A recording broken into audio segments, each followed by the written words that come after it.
喂 ，Hello， 大家好啊！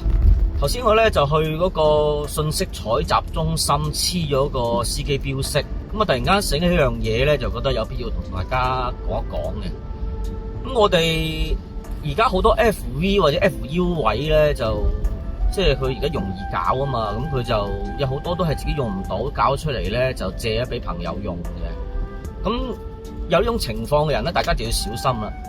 咁你借得俾人用咧，就好難免要用個內承幫佢上面啲司機去辦個商務簽證啊咁樣嘅。咁如果係出現呢種情況嘅話咧，你就要小心佢個司機有冇幫人哋去揸嗰啲粵2 set 即係黑牌嗰啲中港車啦。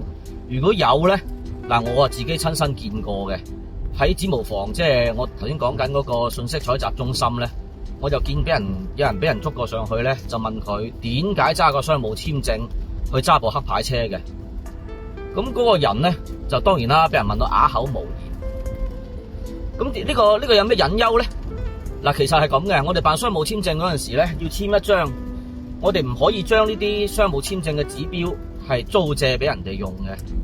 咁原則上咧，你衰咗鑊咁嘅嘢咧，就變咗你個商務簽證指標就會俾人停辦啦。咁你個 FV 或者 FU 位咧，就變咗呢個指標，簡直係用唔到添，因為你FU 或者 FV 位咧係靠呢個商務簽證呢個通關嘅便捷去過關嘅。咁你冇理由揸個旅遊簽證行一次就簽一次，跟住去黐一次司機標識噶嘛。